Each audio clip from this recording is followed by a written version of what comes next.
Bienvenue sur la chaîne Aeternum Velam. L'histoire d'aujourd'hui nous emmène en 1832 où nous suivons Adeline, une veuve imposante qui, bien avant la fin officielle de l'esclavage, fut forcée de vivre comme une prisonnière au sein de l'habitation Belfort. Son histoire est douloureuse, réelle et presque oubliée. Alors, prenez une respiration et écoutez attentivement. Avant de commencer, assurez-vous de vous abonner à la chaîne et dites-nous dans les commentaires depuis quelle ville et quel pays vous nous regardez. Votre voix aide à garder ces histoires vivantes et en mémoire. Commençons. Dans l'été étouffant de 1832, dans une localité appelée Basse-Pointe, au nord de la Martinique, vivait une femme qui dominait par sa taille tous les autres êtres humains de la plantation. Elle s'appelait Adeline. Elle mesurait près d'1,93 m, avec des épaules aussi larges qu'un cadre de porte, et des mains capables d'envelopper le crâne d'un homme comme s'il s'agissait d'un melon. Les esclaves qui travaillaient à ses côtés dans les champs de canne à sucre l'appelaient la géante.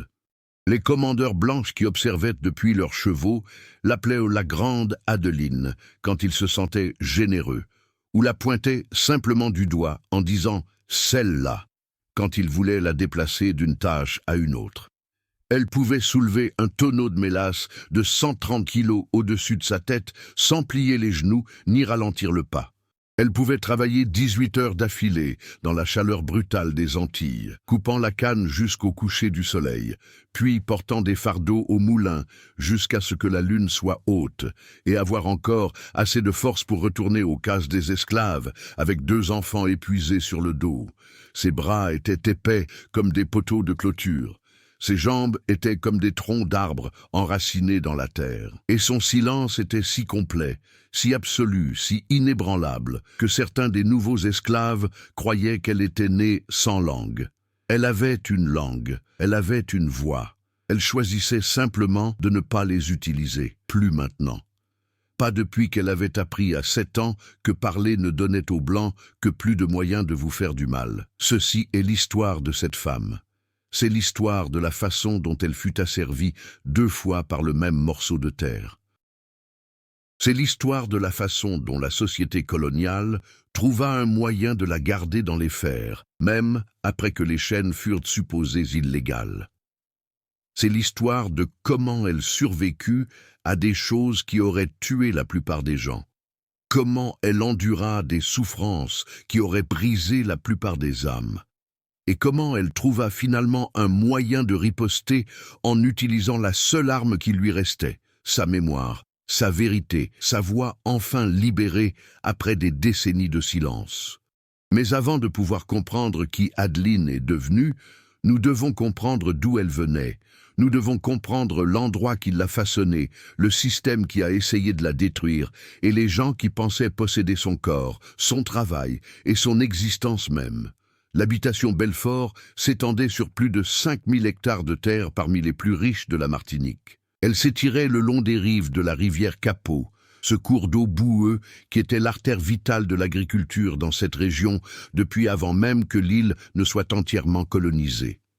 La terre était plate et fertile, parfaite pour cultiver la canne à sucre, et le climat était chaud et humide, parfait pour le travail éreintant que la canne exigeait.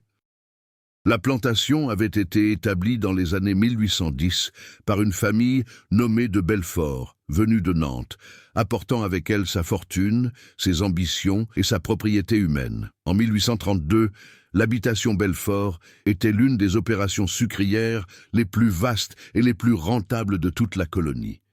La maison de maître était une structure à 2 étages, construite par des mains esclaves, utilisant des briques que les esclaves avaient fabriquées eux-mêmes une par une, mélangeant argile, eau et paille sous le soleil brutal des tropiques, les cuisant dans des fours qui brûlaient assez fort pour cloquer la peau à 6 mètres de distance. La sucrerie était un immense bâtiment en bois rempli de rouleaux de fer géants et de chaudières en cuivre. Un lieu où la canne à sucre était transformée en sucre et en mélasse par un processus aussi dangereux que profitable. En cette seule année de 1832, l'habitation Belfort produisit 125 tonnes de sucre et des milliers de litres de rhum. Ces chiffres faisaient d'Antoine de Belfort, le patriarche de la famille, l'un des hommes les plus riches des Antilles françaises.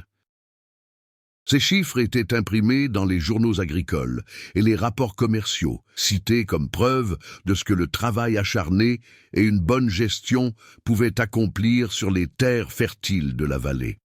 Ce que ces chiffres ne montraient pas, c'était le coût humain. Ce que ces chiffres ne révélaient pas, c'était que chaque kilo de sucre était produit par des gens qui n'avaient pas le choix. Des gens qui travaillaient d'avant l'aube jusqu'à la nuit tombée. Des gens qui étaient battus quand ils ralentissaient et affamés quand la récolte était mauvaise. Des gens qui voyaient leurs enfants vendus pour payer des dettes et leurs époux travailler jusqu'à la mort dans les champs. Ces chiffres étaient écrits avec de la sueur, du sang et des larmes. Ces chiffres étaient l'arithmétique de la misère humaine. Adeline avait 23 ans en cet été 1832. Elle était née sur une plantation plus petite en Guadeloupe, en l'an 1809, la même année qu'un homme nommé Martin Durel s'était installé sur la terre qui deviendrait finalement l'habitation Belfort. Durel avait reçu des concessions du gouvernement royal pour coloniser ce territoire sauvage. Il avait construit une cabane en rondins sur les rives de la rivière et commencé à cultiver, faisant pousser du maïs et élevant du bétail avant d'expérimenter avec la canne à sucre. Il gardait au moins 2 esclaves pour travailler sa terre. Quand Durel vendit sa propriété à la famille de Belfort en 1817, il n'imaginait probablement pas ce qu'elle deviendrait. Il n'imaginait probablement pas l'ampleur de la souffrance qui se déroulerait sur ces milliers d'hectares au cours des décennies suivantes. Adeline ne connaissait rien de cette histoire quand elle arriva à l'habitation Belfort. Elle avait 7 ans. Petite pour son âge, malgré la taille qu'elle atteindrait finalement, et terrifiée au-delà de toute pensée rationnelle. Elle avait été vendue, loin de sa mère, 3 semaines plus tôt, achetée lors d'une vente aux enchères à Pointe-à-Pitre par un négrier spécialisé dans le transport de cargaisons humaines entre les îles. Le voyage de la Guadeloupe à la Martinique avait pris plusieurs jours en mer. Adeline avait voyagé dans la cale d'une goélette avec 33 autres esclaves, hommes, femmes et enfants enchaînés ensemble aux chevilles, ballottés par les vagues, dormant sur le bois nu, mangeant les restes que l'équipage décidait de leur jeter. Elle se souvint de fragments de ce voyage pour le reste de sa vie.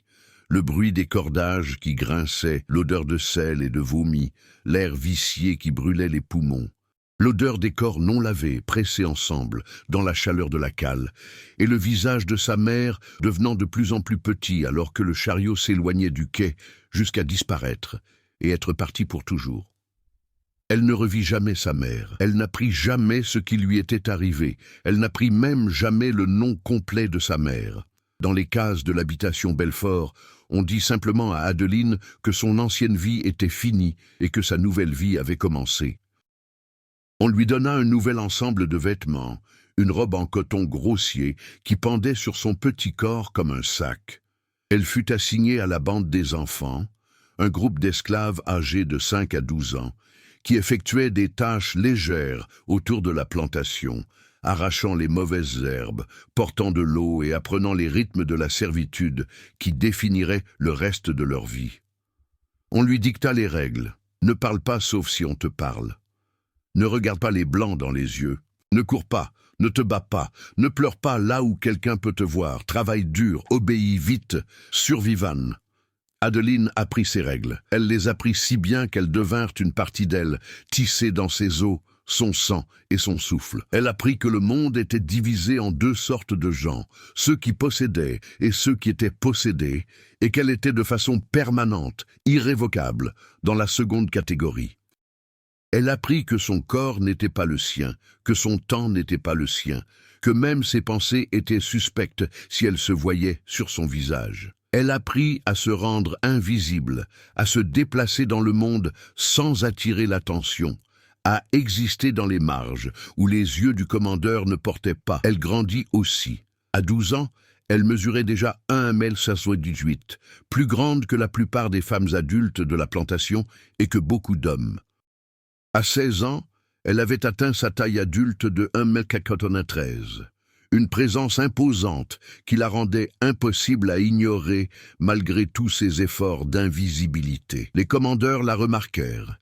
Ils la déplacèrent de la bande des enfants aux bandes des champs, la mettant au travail pour couper la canne aux côtés des hommes les plus forts de la plantation. Elle tint le rythme. Elle fit plus que tenir le rythme. Elle découvrit que son corps énorme était capable d'un travail énorme, qu'elle pouvait travailler plus longtemps et plus durement que presque n'importe qui d'autre sans s'effondrer d'épuisement. Ce n'était pas une bénédiction, c'était une malédiction. Plus elle pouvait en faire, plus ils exigeaient, plus elle se montrait forte, plus lourds étaient les fardeaux qu'ils plaçaient sur ses épaules. En 1832, Adeline était à l'habitation Belfort depuis 16 ans. Elle avait vu des enfants devenir adultes et des adultes devenir vieux et des vieux mourir. Elle avait vu des familles déchirées aux enchères, des mères hurlant alors que leurs bébés étaient emportés par des étrangers. Elle avait vu des hommes battus jusqu'à ce que leur dos ne soit plus que de la chair vive, des femmes violées par des commandeurs qui considéraient ces choses comme un privilège de leur position. Des vieux travaillaient jusqu'à ce que leur cœur lâche dans les champs. Elle avait appris chaque centimètre de la plantation, chaque sentier, chaque bâtiment et chaque cachette où l'on pouvait voler un moment de repos sans être vu. Elle avait appris les noms et les habitudes de chaque commandeur, ceux qui étaient simplement cruels et ceux qui étaient véritablement dangereux, ceux qui pouvaient être évités et ceux qui cherchaient des victimes avec un instinct de prédateur. Et elle avait rencontré Cyprien. Cyprien m'arriva à l'habitation Belfort au printemps 1830, acheté à une plantation de Saint-Domingue qui avait connu des temps difficiles et vendait ses biens meubles pour payer des dettes. Ce n'était pas un grand homme, il mesurait 1,68 m et pesait peut-être 65 kilos quand il était en bonne santé, ce qui n'était pas souvent dans ces années de maigres rations et de travail sans fin. Sa peau était plus foncée que celle d'Adeline, un brun profond qui semblait absorber la lumière plutôt que la refléter. Ses mains étaient fines, presque délicates, les mains de quelqu'un qui avait été formé pour le travail domestique plutôt que pour les champs avant que les circonstances ne changent. Quand Adeline le vit pour la première fois debout en ligne avec les autres esclaves nouvellement arrivés, attendant d'être assignés à leur quartier et à leurs tâches, elle pensa qu'il avait l'air fragile. Elle pensa qu'il ne durerait pas 1 an. Elle avait tort. Cyprien n'était pas fort de corps, mais il était fort d'autres manières. Il avait un esprit qui fonctionnait comme un piège, capturant l'information et la retenant pour toujours. Il avait un esprit qui refusait d'être brisé, peu importe à quel point les commandeurs essayaient. Et il avait un secret, un dangereux secret, qu'il portait avec lui depuis Saint-Domingue. Un secret qui changerait finalement la vie d'Adeline et coûterait à Cyprien la sienne. Cyprien savait lire. Il avait appris enfant, enseigné par une petite fille blanche sur sa précédente plantation qui pensait que c'était un jeu. Elle était la fille du régisseur, âgée de 8 ans, ennuyée et cherchant du divertissement. Elle apprenait ses lettres avec un tuteur et elle décida de les enseigner aux petits garçons esclaves qui apportaient l'eau à la maison chaque matin. Elle ne comprenait pas les lois du Code noir qui rendaient illégal et dangereux d'instruire les esclaves. Elle ne comprenait pas le danger dans lequel elle mettait Cyprien. Elle pensait simplement que c'était amusant, ce projet secret, cette rébellion cachée contre les règles adultes qui gouvernèrent la vie de la plantation. Elle apprit à Cyprien l'alphabet.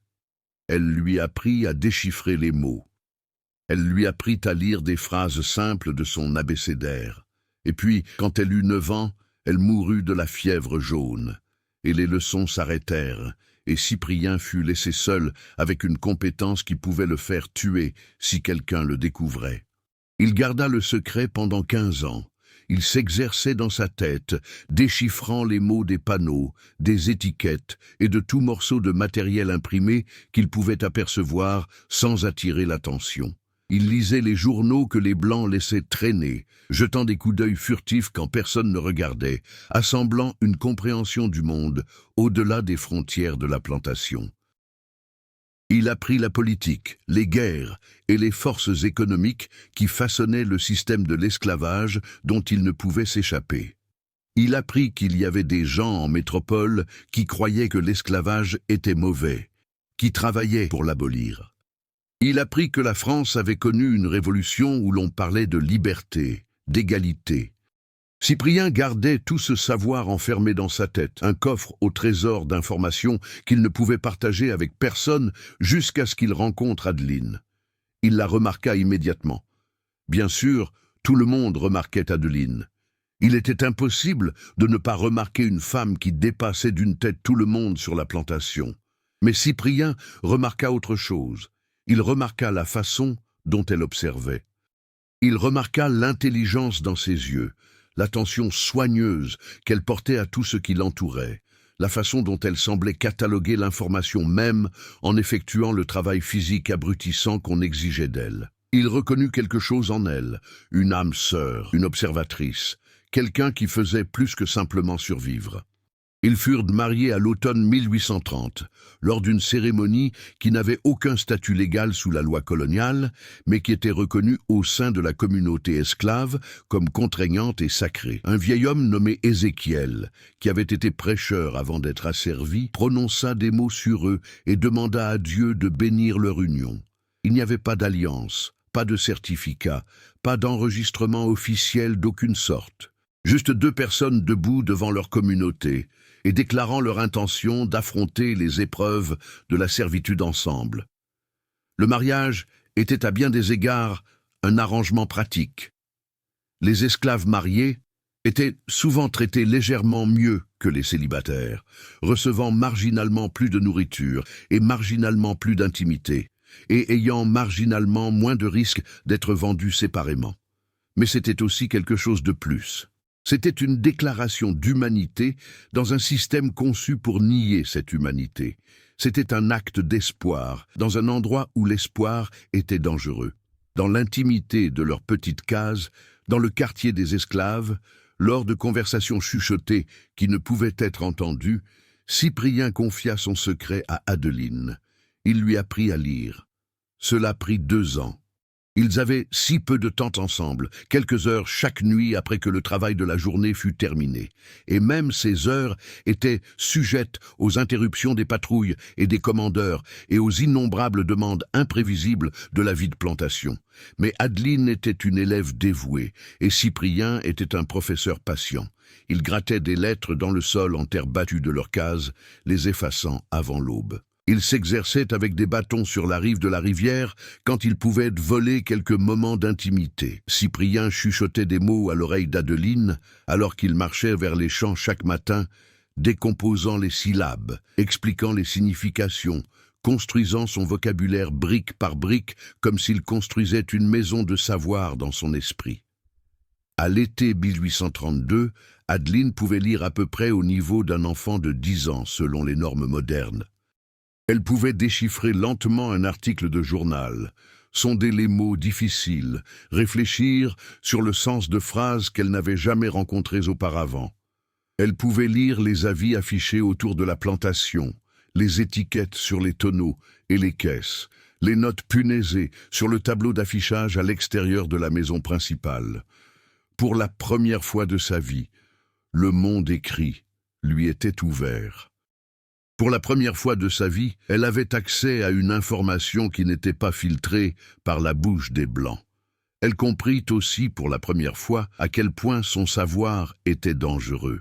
L'alphabétisation parmi les esclaves était interdite. Enseigner à lire à un esclave était un crime. Être un esclave qui savait lire était punissable de coups, de tortures et de mort. Le système exigeait l'ignorance pour fonctionner. Les esclaves qui savaient lire pouvaient apprendre l'existence des abolitionnistes à Paris, des routes d'évasion, de leurs propres droits théoriques qui étaient balayés par les colons. Ils pouvaient lire des journaux rapportant des révoltes d'esclaves sur d'autres îles. Le savoir était le pouvoir. Le pouvoir entre les mains des esclaves était intolérable pour ceux qui les tenaient en servitude. Cyprien connaissait les risques. Il enseigna quand même à Adeline. Il enseigna à 4 autres esclaves sur la plantation les choisissant soigneusement, leur faisant jurer le secret, construisant un petit réseau d'âmes lettrées au milieu d'un système conçu pour les garder ignorants. Ils croyaient que le savoir valait la peine de mourir. Ils croyaient que la capacité de lire était une forme de liberté qui ne pourrait jamais être enlevée, peu importe ce qui arrivait au corps qui la détenait. En octobre 1832, quelqu'un découvrit le secret. Les détails de la découverte ne furent jamais clairs. Peut-être qu'un commandeur remarqua quelque chose de suspect. Peut-être que l'un des esclaves que Cyprien avait instruit dit quelque chose d'imprudent au mauvais endroit, au mauvais moment. Peut-être était-ce simplement de la malchance, le genre de malheur arbitraire qui régissait tant la vie sous l'esclavage. Ce qui fut clair, c'était le résultat. Un commandeur nommé Leroux surveillait Cyprien depuis des semaines. Leroux était un homme maigre et méchant, avec des yeux pâles et une réputation de cruauté créative. Il avait remarqué la façon dont certains travailleurs esclaves semblaient échanger des regards lourds de sens, la façon dont ils chuchotaient entre eux avec un type de compréhension différent des commérages et plaintes habituelles. Il avait trouvé des marques étranges grattées dans la terre près des cases, des marques qui ressemblaient à des lettres. Il avait vu Cyprien bouger son doigt sur sa paume tard le soir, comme s'il traçait des mots invisibles. Leroux n'avait pas de preuves, il n'avait pas besoin de preuves. Il rapporta ses soupçons à Antoine de Belfort, et Belfort donna à Leroux la permission de gérer le problème comme bon lui semblait. Le matin du 17 octobre 1832, Cyprien fut assigné au travail des chaudières dans la sucrerie. C'était très inhabituel. Cyprien travaillait normalement dans les champs à couper la canne. Il n'avait jamais travaillé aux chaudières auparavant. Il n'avait aucune formation dans l'opération délicate et dangereuse consistant à faire bouillir le jus de canne pour en faire de la mélasse et du sucre. Les chaudières étaient d'énormes cuves en cuivre chauffées par des fourneaux à bois, remplis de liquide atteignant des températures de plus de 100 degrés Celsius. Le travail était fait par des mains expérimentées, par des hommes qui avaient passé des années à apprendre exactement comment remuer le liquide bouillant, comment écumer les impuretés de la surface, comment juger quand le sucre était prêt à cristalliser. Mettre un homme non formé aux chaudières n'était pas juste inhabituel, c'était une condamnation à mort. Adeline sut que quelque chose n'allait pas dès qu'elle entendit parler de la réaffectation de Cyprien. Elle essaya de le trouver avant que la journée de travail ne commence, mais les commandeurs les gardèrent séparés. Elle essaya de se faire assigner au moulin pour pouvoir veiller sur lui, mais Leroux intervint personnellement et l'envoya aux champs les plus éloignés, à plus d'1 kilomètre des bâtiments du moulin. Elle travailla ce jour-là avec l'effroi se tordant dans son estomac, une certitude malade que quelque chose de terrible allait arriver. 3 heures après le début de son quart aux chaudières, Cyprien glissa sur le sol mouillé. Le sol autour des chaudières était toujours mouillé, toujours glissant de jus renversé et de vapeur condensée. Les hommes glissaient là tout le temps. D'habitude, ils se rattrapaient à la rambarde. D'habitude, ils s'en sortaient avec rien de pire qu'une fierté blessée et des vêtements trempés. Cyprien ne se rattrapa pas. Il tomba en avant, ses bras moulinant, son corps basculant vers la chaudière la plus proche. Son bras droit plongea dans le sucre bouillant jusqu'au coude. Le cri put être entendu à travers tout le moulin et au-delà. Les hommes qui travaillaient à d'autres postes dirent, plus tard, que c'était le pire son qu'ils aient jamais entendu. Un son qui ne semblait pas humain, un son qui semblait venir de quelque endroit plus profond que les poumons ou la gorge. Cyprien sortit son bras de la chaudière et la peau vint avec, se décollant du muscle et de l'os comme un gant qu'on retire d'une main. La chair en dessous était blanche, grise et rouge, de la viande cuite, fumant dans l'air. Personne n'appela de médecin, personne ne fournit de soins médicaux. Cyprien fut porté aux cases des esclaves et posé sur sa paillasse, son bras ruiné enveloppé dans des chiffons, son corps tremblant de choc et d'agonie. Adeline ne fut pas autorisée à quitter les champs avant le coucher du soleil. Au moment où elle l'atteignit, il délirait de douleur, ses yeux non focalisés, ses lèvres bougeant constamment comme s'il parlait à quelqu'un que lui seul pouvait voir. Il vécut 4 jours. Adeline ne quitta pas son chevet, sauf quand les commandeurs l'y forçaient. Elle fit ses heures dans les champs, son corps effectuant les mouvements de couper la canne et de lier les tiges, tandis que son esprit restait dans cette petite case où son mari mourait. Elle lui apporta de l'eau qu'il ne pouvait pas boire. Elle changea les bandages sur son bras qui ne pouvait être sauvé. Elle tint sa main à travers les longues nuits quand la fièvre l'emmenait dans des endroits où elle ne pouvait pas le suivre. Le 4e jour, à l'heure avant l'aube, les yeux de Cyprien s'éclaircirent soudainement. La fièvre tomba juste un moment, et il regarda Adeline avec une pleine reconnaissance, une pleine conscience de là où il était et de ce qui se passait. Il serra sa main avec le peu de force qui restait dans son corps. « Continue à lire, chuchota-t-il. Promets-le-moi. » Adeline hocha la tête. Elle ne pouvait pas parler. Sa gorge était fermée par le chagrin. « Apprends aux autres, » dit Cyprien. « Ne les laisse pas, ne les laisse pas. » Il ne finit pas la phrase. Ses yeux perdirent leur concentration. Sa main devint molle dans la sienne. Sa poitrine cessa de se soulever et de retomber, et Cyprien fut parti. Adeline ne pleura pas à son enterrement. Elle se tint au bord de la fosse peu profonde qu'ils avaient creusée derrière les cases, dans le carré de terre réservé aux esclaves qui mouraient à l'habitation Belfort. Elle regarda alors que d'autres hommes et femmes esclaves descendirent le corps de Cyprien dans la terre, enveloppé dans une couverture en lambeaux parce qu'il n'y avait pas d'argent pour un cercueil. Pas d'argent pour un linceul décent. Pas d'argent pour aucune des dignités que les Blancs prenaient pour acquises quand ils enterraient leurs morts. Le vieux Ézéchiel prononça des mots sur la tombe, les mêmes mots qu'il avait prononcés lors de leur mariage 2 ans plus tôt, demandant à Dieu de recevoir l'âme de Cyprien dans le repos éternel.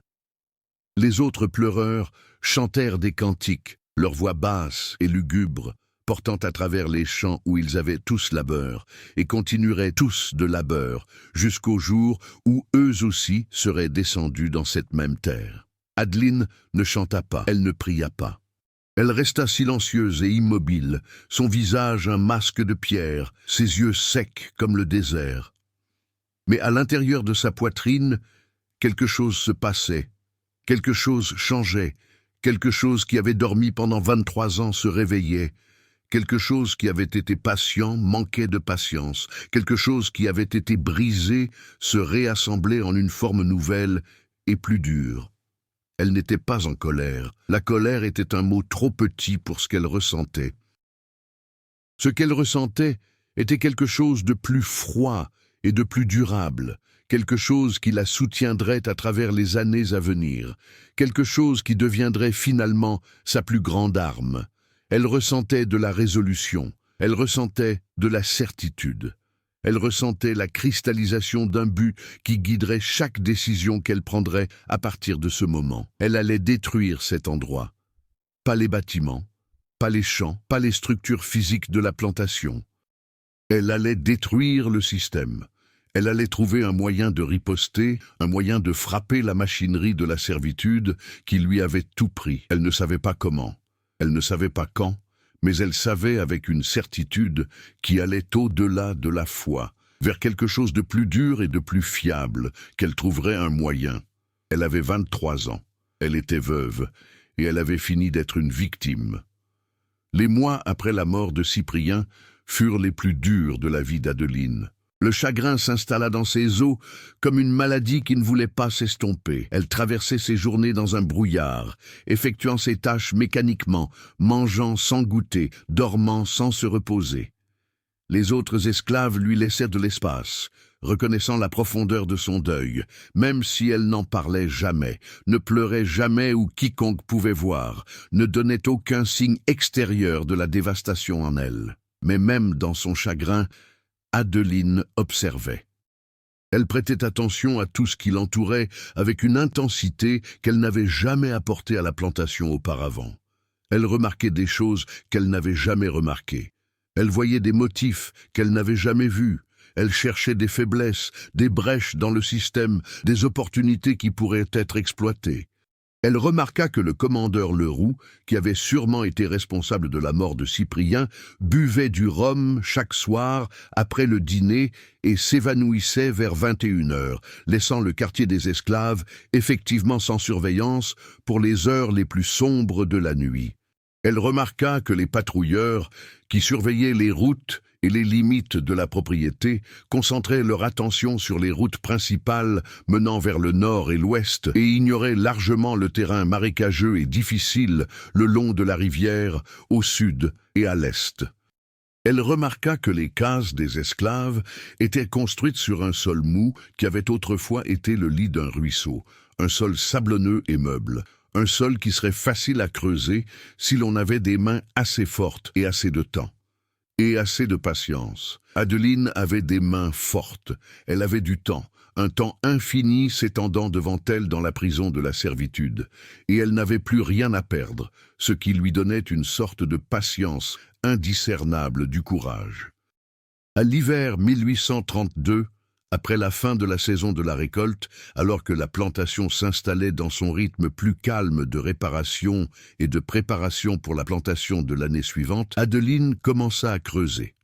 Elle ne travaillait que lors des nuits les plus sombres, quand les nuages couvraient la lune et que les étoiles étaient cachées, et que les commandeurs restaient à l'intérieur de leur quartier à boire et à jouer aux cartes près de leur feu. Elle commença sous le plancher en bois de sa propre case, soulevant les planches soigneusement pour qu'elles puissent être remises en place sans dommages visibles, écopant des poignées de terre sablonneuses avec ses mains nues. Le travail était douloureusement lent. Elle ne pouvait creuser que 3 ou 4 heures chaque nuit avant de devoir arrêter, remettre les planches et cacher les preuves de son labeur. Elle portait la terre excavée dans son tablier, jusqu'à la rive de la rivière, à 400 mètres de là, la dispersant dans l'eau où elle serait emportée par le courant et ne laisserait aucune trace. Puis elle retournait à sa case, remettait les planches, s'allongeait sur sa paillasse et dormait 2 heures avant la cloche du matin. À l'été 1833, elle avait creusé un tunnel de 9 mètres de long. Son plan était simple en concept, mais énormément difficile en exécution. Un vieil homme nommé Isaïe, qui avait été esclave à l'habitation Belfort pendant 47 ans avant de mourir à l'automne 1831, avait raconté à Adeline des histoires sur la terre autour de la plantation. Il se souvenait d'un temps avant l'arrivée des de Belfort, quand il était un jeune homme travaillant pour Martin Durel. Il avait exploré le territoire le long de la rivière, chassant et pêchant aux heures où le travail était léger, et il avait découvert un système de grottes naturelles qui alvéolaient les formations calcaires au sud de la plantation. Ces grottes continuaient sur des kilomètres, disait Isaïe, tournant et serpentant à travers l'obscurité, émergeant finalement quelque part au-delà de la limite de la paroisse, dans un territoire peu peuplé et mal patrouillé. Si une personne pouvait entrer dans ces grottes, disait Isaïe, elle pouvait voyager sous terre pendant la majeure partie d'une journée, sortant dans un endroit où les chasseurs d'esclaves ne penseraient jamais à chercher. Adeline avait écouté les histoires d'Isaïe avec la demi-attention de quelqu'un qui ne s'attendait jamais à utiliser une telle information.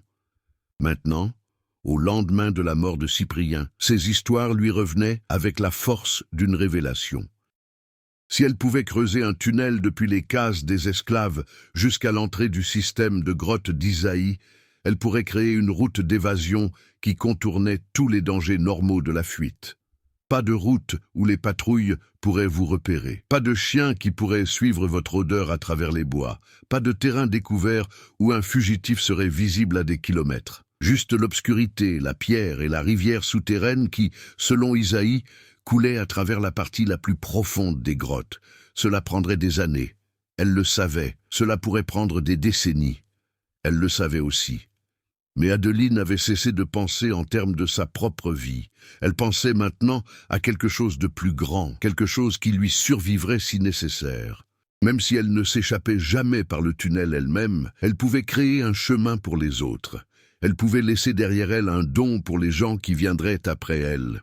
Une issue hors de l'enfer qui avait avalé sa vie entière. Elle ne parla du tunnel à personne, pas au début. Cyprien avait fait confiance aux gens. Et Cyprien était mort. Adeline ne faisait confiance à personne. Elle creusait seule dans l'obscurité et le silence, nuit après nuit, mois après mois. Ses mains devinrent calleuses et cicatrisées à force de creuser. Son dos lui faisait mal à force de rester accroupi dans l'étroit passage. Elle apprit à naviguer au toucher, à se frayer un chemin dans l'obscurité sans lumière, à sentir la texture et l'humidité du sol pour guider sa direction. Elle devint quelque chose de pas tout à fait humain pendant ces heures, une créature du sous-sol, une taupe sous forme humaine. Au printemps 1835, le tunnel faisait 16 mètres de long. À l'automne de cette année-là, il avait atteint 19 mètres. Les progrès étaient lents parce qu'Adeline ne pouvait creuser que les nuits où les conditions étaient favorables, et les nuits favorables étaient rares. Trop de clair de lune et elle pourrait être vue, trop de pluie et le tunnel pourrait être inondé, trop froid et le son de son creusement pourrait porter dans l'air frais jusqu'aux oreilles qui ne devraient pas l'entendre. Elle travaillait quand elle pouvait, se reposait quand elle devait, et n'abandonnait jamais, jamais, jamais. À l'été 1836, Adeline prit son premier risque. Elle parla du tunnel à quelqu'un. Son nom était Célestine. Elle avait 31 ans, mère de 3 enfants qui avaient tous été vendus loin d'elle au cours des 5 dernières années. Le premier avait été un garçon nommé Daniel, vendu à l'âge de 8 ans pour payer les dettes de jeu d'Antoine de Belfort. Le second avait été une fille nommée Espérance, vendue à l'âge de 6 ans quand de Belfort décida qu'il avait trop de bouches à nourrir et pas assez de travail pour elles toutes. Le troisième avait été un bébé de tout juste 11 mois, vendu avec sa nourrice à un acheteur de Guyane qui voulait une paire assortie. Célestine avait essayé de garder son plus jeune enfant, avait supplié et imploré et offert de travailler double quart pour toujours s'il laissait juste garder son bébé. Mais ces supplications ne signifiaient rien pour des hommes qui la voyaient seulement comme une propriété, comme une unité de travail à gérer pour une efficacité maximale. Après que ce troisième enfant fut pris, quelque chose se brisa en Célestine. Elle cessa de manger pendant 1 semaine. Elle dut être forcée à travailler sous la menace d'un fusil. Elle essaya de se noyer dans la rivière, mais d'autres esclaves la sortirent avant qu'elle ne puisse réussir. Finalement, la crise immédiate passa et Célestine revint à quelque chose ressemblant à une fonction normale. Mais la lumière avait quitté ses yeux. Elle traversait ses journées comme un fantôme, présente de corps, mais absente d'esprit, attendant la mort sans la chercher activement. Adeline reconnut ce regard. Elle l'avait vu dans le miroir après la mort de Cyprien. Elle savait ce que cela signifiait d'avoir tout pris de soi, d'avoir ses raisons de vivre arrachées une par une, jusqu'à ce qu'il ne reste rien que le devoir vide et la douleur sans fin. Elle approcha Célestine un soir, alors que les équipes de travail revenaient des champs. Elle se mit au pas à côté de la femme plus petite et parla calmement, presque inaudiblement, sans tourner la tête ni donner aucun signe visible qu'une conversation avait lieu. « Je creuse un tunnel », dit Adeline. « Ah, sous les cases. Il mène au sud vers les grottes. Quand il sera fini, les gens pourront l'utiliser pour s'échapper. » Célestine ne répondit pas. Pendant un long moment, Adeline pensa qu'elle n'avait pas entendu, ou avait entendu, mais ne croyait pas, ou avait cru, mais s'en fichait. Puis, presque imperceptiblement, Célestine hocha la tête. « Je veux aider », chuchota-t-elle. Cette nuit-là, Célestine devint le 2e membre de ce qu'Adeline avait commencé à appeler, seulement dans son propre esprit, le chemin des mornes. Le nom n'avait pas de signification particulière. C'était juste une phrase qui sonnait ordinaire, ennuyeuse, le genre de mot qui n'éveillerait pas les soupçons si un commandeur venait à les entendre. « On se voit sur le chemin des mornes » pouvait vouloir dire n'importe quoi. Cela pouvait ne rien dire, et c'était le but. Au cours des mois suivants, Adeline recruta d'autres aides. Elle était méthodique à ce sujet, sélectionnant des gens qui avaient déjà subi des pertes dévastatrices et avaient donc peu de choses à craindre. Elle choisit des hommes et des femmes dont les esprits avaient été écrasés mais pas détruits, des gens qui portaient le même feu froid dans leurs yeux qui brûlait dans les siens. Elle choisissait soigneusement, observant chaque recrue potentielle pendant des semaines avant de les approcher, testant leur discrétion avec de petits secrets avant de révéler le grand. À la fin de 1836, il y avait 5 personnes travaillant sur le tunnel. Au milieu de 1837, il y en avait 12. Le tunnel grandissait plus vite maintenant. Avec plusieurs creuseurs travaillant par équipe, les progrès qui avaient été mesurés en centimètres par nuit pouvaient être mesurés en mètres par semaine. Ils développèrent des systèmes pour enlever la terre, pour étayer les murs et le plafond avec du bois récupéré, pour ventiler le passage, afin que les travailleurs dans les sections les plus profondes puissent respirer. Ils établirent des signaux et des codes pour la communication, des moyens de passer l'information sans parler à voix haute. Ils devinrent, sans jamais se nommer ainsi, un mouvement de résistance. En novembre 1837, le tunnel faisait 22 mètres de long. Ils étaient proches maintenant, si proches. Adeline avait exploré le terrain au-dessus du sol pendant des moments volés, cartographiant la distance jusqu'aux formations calcaires où Isaïe avait dit que les grottes commençaient. Elle estimait qu'il leur restait moins de 12 mètres à parcourir. Quelques mois de plus à creuser, peut-être un an tout au plus, et le chemin des mornes serait complet.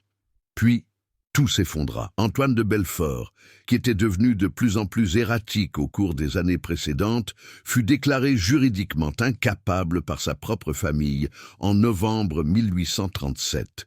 Les détails de sa condition ne furent jamais discutés ouvertement, mais les esclaves avaient leur théorie. Certains disaient qu'il avait été rendu fou par la culpabilité pour toutes les souffrances qu'il avait causées. Certains disaient qu'il avait passé un pacte avec le diable et que le diable était venu collecter son âme.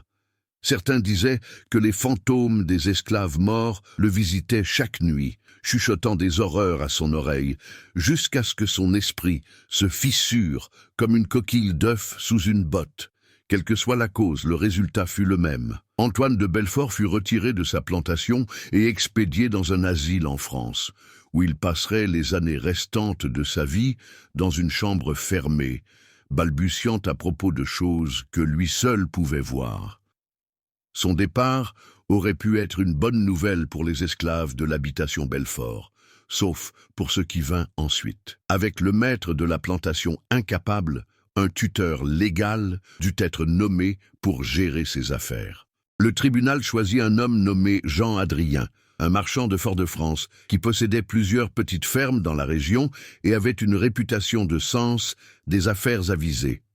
Adrien prit le contrôle de l'habitation Belfort en décembre 1837 et son premier ordre du jour fut de mener un inventaire complet de la propriété. Chaque bâtiment fut inspecté. Chaque pièce d'équipement fut cataloguée. Chaque esclave fut examiné, évalué et se vit attribuer une valeur monétaire basée sur son âge, sa santé, ses compétences et sa capacité de travail. Des arpenteurs cartographièrent les limites de la plantation avec une précision qui n'avait jamais été tentée auparavant. Des ingénieurs examinèrent la sucrerie, les bâtiments de stockage, les cases des esclaves. L'un de ces ingénieurs, un jeune homme nommé François, qui avait été engagé pour évaluer l'intégrité structurelle des divers bâtiments sur la propriété, remarqua quelque chose d'étrange à propos du plancher dans l'une des cases d'esclaves. Les planches étaient lâches. Elles ne reposaient pas à plat contre les solives comme elles le devraient. Curieux, il en souleva une et regarda en dessous. Il trouva un trou, un tunnel, un passage creusé dans la terre qui s'étendait au-delà de la portée de la lumière de sa lanterne, disparaissant dans l'obscurité vers le sud. Adeline était dans les champs quand l'alarme fut donnée. Elle vit les hommes blancs à cheval galoper vers les cases, vit d'autres esclaves être rassemblés et questionnés, vit le commandeur Leroux pointer et crier, l'air plus en colère qu'elle ne l'avait jamais vu. Elle sut à ce moment-là que le chemin des mornes était fini. Pas fini dans le sens d'être terminé, fini dans le sens d'être détruit. Elle ne courut pas, il n'y avait nulle part où courir. Elle se tint de toute sa hauteur. Tout son mètre 93, et elle les regarda venir. Elle pensa à Cyprien, elle pensa à sa mère, elle pensa aux 12 autres personnes qui l'avaient aidé à creuser le tunnel, qui lui avaient confié leur vie et leur liberté et leur espoir. Elle pensa à eux tous, et elle prit une décision. Elle ne craquerait pas. Elle ne leur donnerait pas de nom. Elle ne trahirait pas les gens qui avaient cru en elle, peu importe ce qu'ils feraient à son corps. Elle les protégerait. Elle emporterait leurs secrets dans sa tombe si nécessaire. Ils la bâtirent pendant 3 jours. Ils utilisèrent des fouets, des lanières de cuir, qui coupaient à travers la peau et le muscle à chaque coup. Ils utilisèrent des cannes, des tiges de bois qui laissaient des bleus si profonds qu'ils devenaient noirs en quelques heures. Ils utilisèrent des poings, des bottes et les manches d'outils.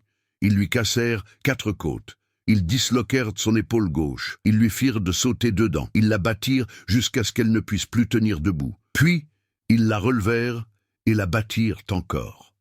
Ils la battirent jusqu'à ce qu'elle perde conscience. Puis ils jetèrent de l'eau sur son visage pour la réveiller afin de pouvoir continuer.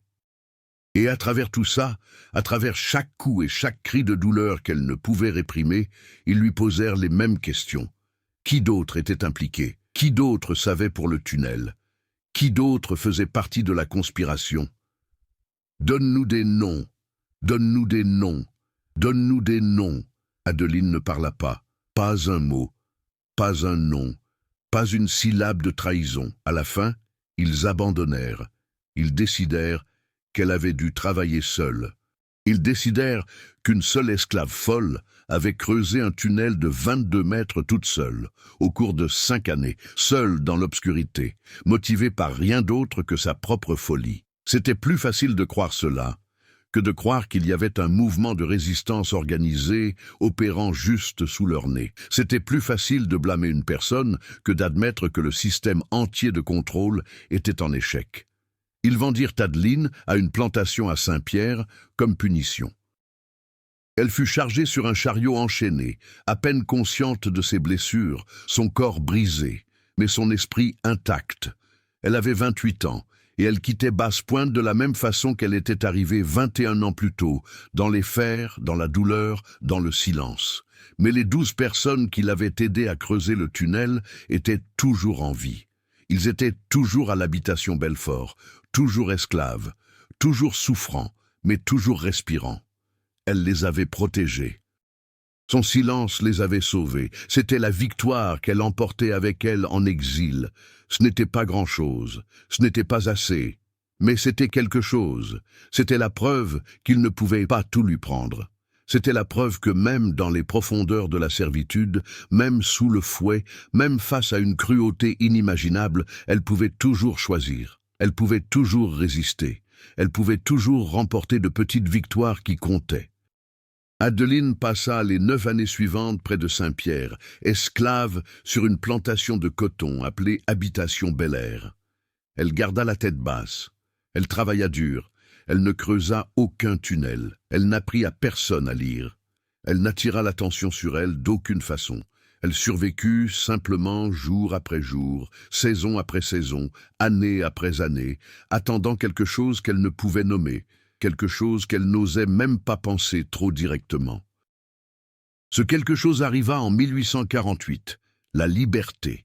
La nouvelle arriva à la Martinique sur une vague de rumeurs. Elle voyagea de plantation en plantation, de champ en champ, de bouche à oreille, dans la langue secrète des esclaves. La République avait changé à Paris, et un décret avait été signé qui changeait tout.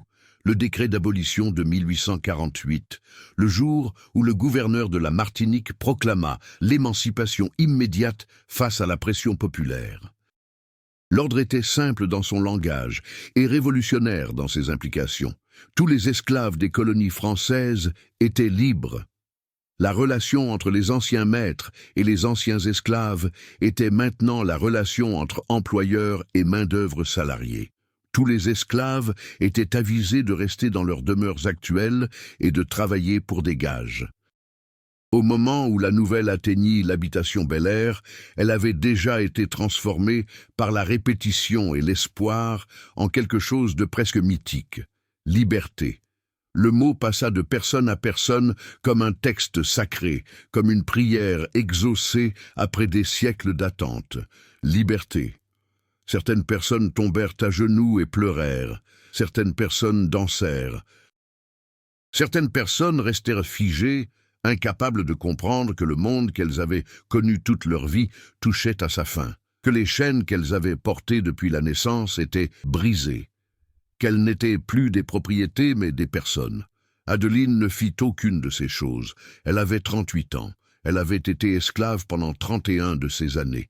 Elle avait appris par l'expérience amère que l'espoir était dangereux, que les promesses faites par les Blancs étaient rarement tenues, que la distance entre la proclamation et la réalité pouvait se mesurer en sang et en souffrance. Elle ne faisait pas confiance à la nouvelle. Elle ne faisait pas confiance à la liberté. Elle ne faisait confiance à rien sauf à ses deux mains et à sa propre volonté obstinée de survivre. Mais elle quitta l'habitation Bel Air quand même. Elle ne demanda pas la permission. Elle ne dit pas au revoir. Elle ne rassembla pas les maigres possessions qu'elle avait accumulées au cours de 9 années de servitude à Saint-Pierre. Elle posa simplement son sac de coton au milieu du champ, se leva tout droit et marcha vers la route. Un commandeur lui cria de s'arrêter. Elle ne s'arrêta pas. Il menaça de lui tirer dessus. Elle ne s'arrêta pas. Elle continua de marcher, ses longues jambes avalant la distance, ses yeux fixés sur l'horizon, son cœur battant d'une peur qu'elle refusait de montrer. Personne ne lui tira dessus, personne ne vint après elle. Les vieilles règles s'effondraient et personne ne savait encore quelles seraient les nouvelles règles. Adeline marcha pendant 3 heures avant de s'autoriser à croire qu'elle était réellement libre. Elle marcha jusqu'à ce que la plantation soit hors de vue, jusqu'à ce que les champs cèdent la place à la forêt, jusqu'à ce qu'elle ne puisse plus entendre aucun son d'habitation humaine. Alors, elle s'arrêta. Elle se tint au milieu d'un chemin de terre, entourée d'arbres, seule pour la première fois de sa vie adulte, et elle rit. C'était un son étrange, ce rire. Elle n'avait pas ri depuis des années. Les muscles de son visage avaient oublié comment former l'expression. Le son qui sortit d'elle était rauque et brisé, plus comme une toux que quelque chose de joyeux. Mais c'était un rire. C'était le son de quelque chose longtemps emprisonné se libérant enfin. Elle ne savait pas où aller. Elle n'avait pas de famille. Sa mère était morte ou perdue pour toujours, avalée par l'immensité d'un système esclavagiste qui séparait les familles sans pitié ni registre. Cyprien était mort. Les 12 personnes avec qui elle avait travaillé sur le tunnel étaient dispersées, vendues ou transférées vers d'autres lieux après la découverte du chemin des Mornes. Elle n'avait pas de maison, pas d'argent, pas de possession, pas de relation. Elle n'avait rien que son propre corps, sa propre force, son propre silence. Elle était libre, mais la liberté sans ressources était juste une autre sorte de prison. Alors, Adeline fit ce que des milliers d'autres affranchis firent dans ces mois chaotiques après l'abolition. Elle marcha. Elle suivit les routes et les rumeurs, cherchant du travail, cherchant une communauté, cherchant une sorte de vie qui avait du sens dans ce monde nouveau et terrifiant. Elle ramassa du coton pour des gages sur une ferme près du Carbet, gagnant son premier argent, du vrai argent qui lui appartenait à elle et à personne d'autre. Elle lava des vêtements à Fort-de-France, debout au-dessus de cuves fumantes, jusqu'à ce que ses mains craquent et saignent. Elle cuisina pour une riche famille béquée, blanche créole, qui la traitait presque comme un être humain, qui la payait équitablement, et lui parlait avec quelque chose approchant le respect. Elle économisa chaque sou qu'elle pouvait, cachant les pièces dans une bourse qu'elle portait autour de son cou, construisant une minuscule réserve contre les incertitudes de l'avenir.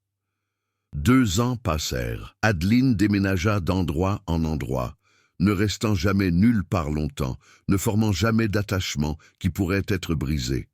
Elle apprenait comment être libre, et c'était plus dur qu'elle ne l'avait imaginé. La liberté signifiait prendre des décisions, et Adeline avait passé 31 ans à avoir chaque décision prise pour elle.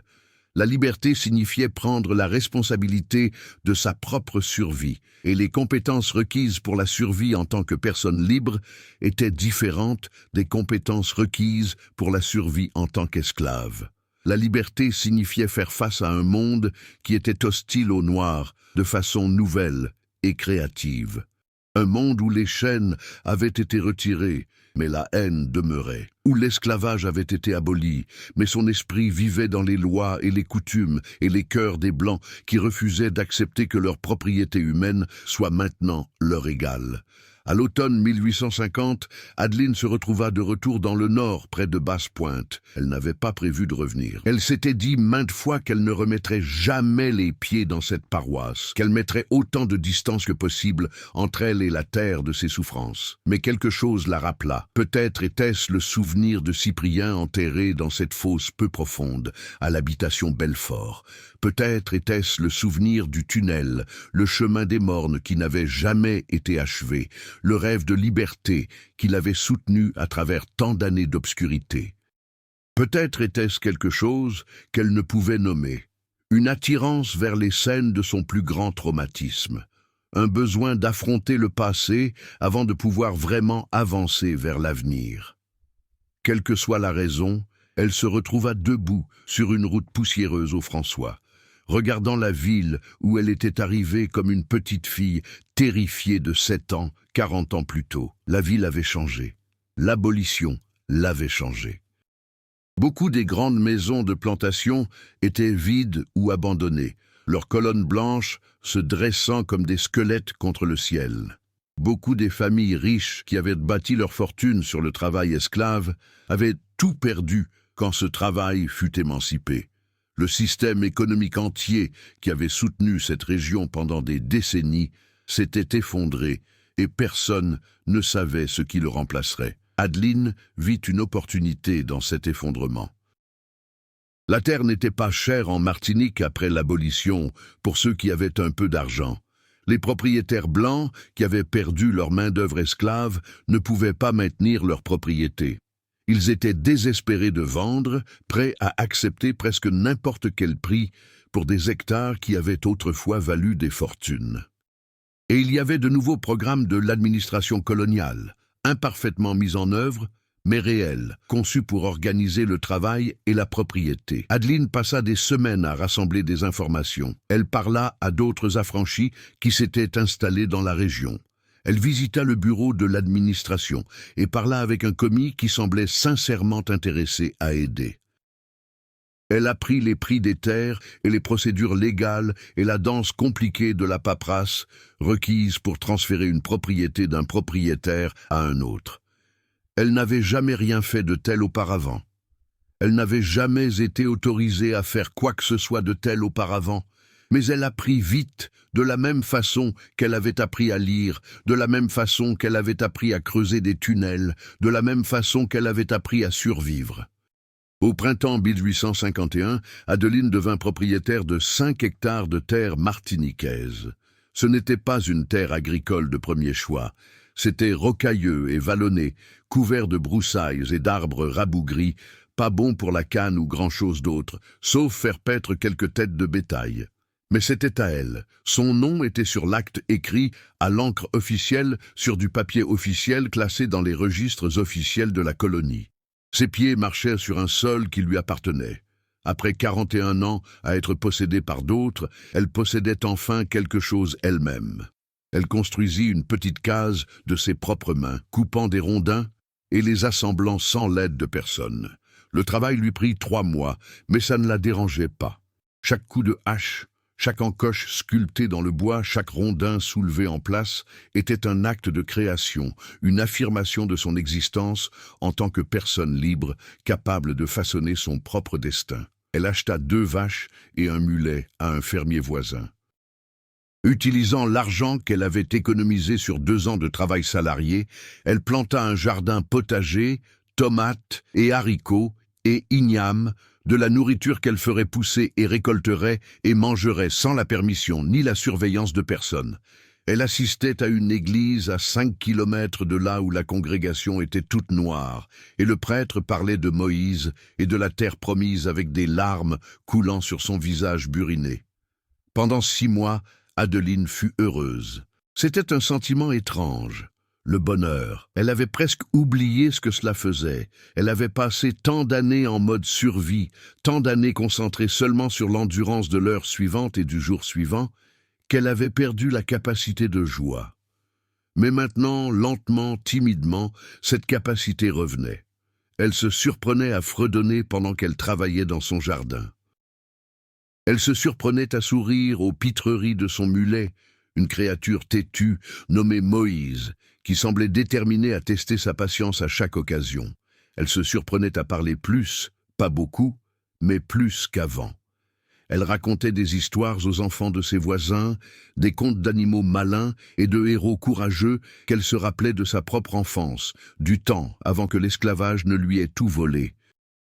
Elle chantait des cantiques le dimanche matin, sa voix grave rejoignant le cœur de la congrégation. Elle riait même parfois, ce son rauque, brisé, qui devenait lentement plus doux et plus naturel. Elle avait 41 ans et elle vivait enfin. Puis, en octobre 1851, 3 hommes blancs vinrent à sa porte. Ils arrivèrent à cheval juste après le lever du soleil, leurs formes sombres contre le ciel pâle du matin. Adeline était dans son jardin à arracher les mauvaises herbes entre les plants de haricots quand elle entendit les sabots approcher. Elle se leva et les regarda venir, ombrageant ses yeux d'une main, une sensation froide s'installant dans son estomac. Elle avait appris à reconnaître les problèmes. Elle avait passé 41 ans à étudier les visages et les postures des hommes blancs, apprenant à lire leurs intentions à partir des plus petits signes. Ces hommes voulaient du mal. Elle le savait avant qu'ils ne prononcent un mot. Il y en avait 3. Ils ne portaient pas d'uniforme, mais ils avaient l'air d'hommes qui se croyaient être l'autorité. Ils avaient des insignes épinglés à leurs chemises. Ils avaient des fusils sur leurs selles. Ils avaient la cruauté dans leurs yeux, le genre spécial de cruauté réservé aux Noirs qui avaient oublié leur place. Le chef était un homme nommé Durand. Il avait une moustache épaisse et une cicatrice sur sa joue gauche, et une voix qui dégoulinait de fausses politesses. Il dit à Adeline qu'elle était en état d'arrestation. Il lui dit qu'un propriétaire local nommé Martin avait signalé 3 vaches manquantes et que des témoins avaient vu une grande femme noire menant ses vaches vers le bord de la ville. Il lui dit qu'elle devait venir avec eux immédiatement, que toute résistance serait rencontrée par la force, qu'elle avait le droit à un procès, mais que les preuves contre elle étaient accablantes. Adeline essaya de parler. Elle essaya d'expliquer qu'elle avait été dans son jardin toute la journée, que ces 2 vaches étaient juste là, dans le pâturage, pour que tout le monde les voie, qu'elle n'avait jamais même rencontré quelqu'un nommé Martin, mais Durand la coupa. Il n'était pas intéressé par ses explications. Il n'était pas intéressé par la vérité. Il était venu arrêter une femme noire pour vol de bétail, et c'était ce qu'il allait faire. Peu importe les mots qui sortaient de sa bouche. Ils mirent des fers à ses poignets, le même genre de fer qu'elle avait porté comme esclave, le même métal froid qu'elle avait senti contre sa peau tant de fois auparavant. Ils l'emmenèrent loin de sa case, de son jardin, de ses animaux, de ses 5 hectares de liberté. Ils l'emmenèrent à la prison du district et la jetèrent dans une cellule et la laissèrent là pendant 3 semaines, pendant qu'ils préparaient leur dossier. Le procès dura 11 minutes. Le juge était un homme blanc nommé Faure qui avait possédé 30 esclaves avant l'abolition et ne s'était jamais réconcilié avec leur émancipation. Le jury était composé de 12 hommes blancs, dont plusieurs avaient été de fervents défenseurs du système esclavagiste, tous regardant Adeline avec le mépris qu'ils ressentaient pour toute personne noire qui osait posséder une propriété, qui osait vivre indépendamment, qui osait agir comme si la liberté signifiait réellement quelque chose. Les témoins étaient des hommes blancs qui jurèrent la main sur la Bible qu'ils avaient vu Adeline voler ses vaches. Ils la décrivirent en détail. Sa taille, sa carrure, les vêtements qu'elle portait, ils étaient absolument certains. Adeline ne fut pas autorisée à témoigner pour sa propre défense. La coutume coloniale ne donnait que peu de poids à la parole d'un ancien esclave contre celle d'un blanc.